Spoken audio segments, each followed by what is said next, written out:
வணக்கம். நாளை தேர்தல் முடிவுகள் வெளியாக உள்ள நிலையில் முதலமைச்சர் மு.க. ஸ்டாலினுக்கு டெல்லியில் இருந்து அவசரமாக ஒரு போன் கால் வந்துள்ளது.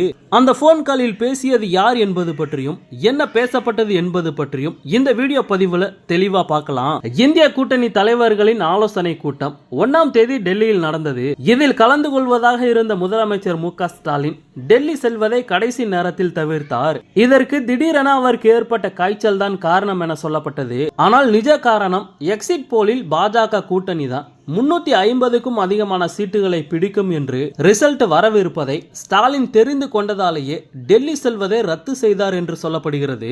மேலும் தேர்தல் முடிவுகளை மனதில் வைத்தே ஜூன் 1ஆம் தேதி காணொலி காட்சி வாயிலாக திமுக மாவட்ட செயலாளர்கள், வேட்பாளர்கள், தலைமை முகவர்கள், வாக்கு எண்ணிக்கை முகவர்கள் என ஆலோசனை கூட்டம் நடைபெறும். எனவே இந்த கூட்டத்தில் கலந்து கொள்ள வேண்டும்.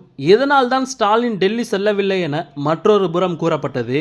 இந்த நிலையில் ஆலோசனை கூட்டத்தில் கலந்து கொண்ட திமுக டி.ஆர். பாலு அவர்கள் ஸ்டாலின் வர இயலாத சூழலை இந்தியா கூட்டணியின் தலைவர்களிடம் எடுத்து கூறினார். கூட்டம் முடிந்ததும் ஸ்டாலினிடம் பேச வேண்டும் என டி.ஆர். பாலுவிடம் அரவிந்த் கெஜ்ரிவால் சொல்லியிருக்கிறார். உடனே தனது மொபைல் போனில் இருந்து ஸ்டாலினுக்கு போன் போட்டு கெஜ்ரிவாலிடம் கொடுத்துள்ளார் டி.ஆர். பாலு அவர்கள். அப்போது மிக நம்பிக்கையாக இருங்கள், நாம் ஜெயிப்போம். பாலுவிடம் நிறைய விஷயங்கள் பேசியிருக்கிறேன். அவர் உங்களிடம் நேரில் சொல்வார். ஜாமீன் முடிவதால் சிறைக்கு செல்கிறேன். அதற்கு முன்பாக உங்களிடம் பேச வேண்டும் என நினைத்தேன். எக்ஸிட் போல் மூலம் உளவியல் சிக்கலை மோடி ஏற்படுத்துகிறார். இதையெல்லாம் பெரிதாக எடுத்துக்கொள்ள வேண்டாம் என ஸ்டாலினிடம் நம்பிக்கையுடன் பேசியிருக்கிறார் கெஜ்ரிவால். அவரது பேச்சு ஸ்டாலினுக்கு உற்சாகத்தை தந்தது என்கிறார்கள் அறிவாலய தரப்பில். ஓகே, இது போன்ற செய்திகளை உடனுக்குடன் பெற மறக்காம நம்ம சேனலை சப்ஸ்கிரைப் பண்ணி சப்போர்ட் பண்ணுங்க. தேங்க்யூ.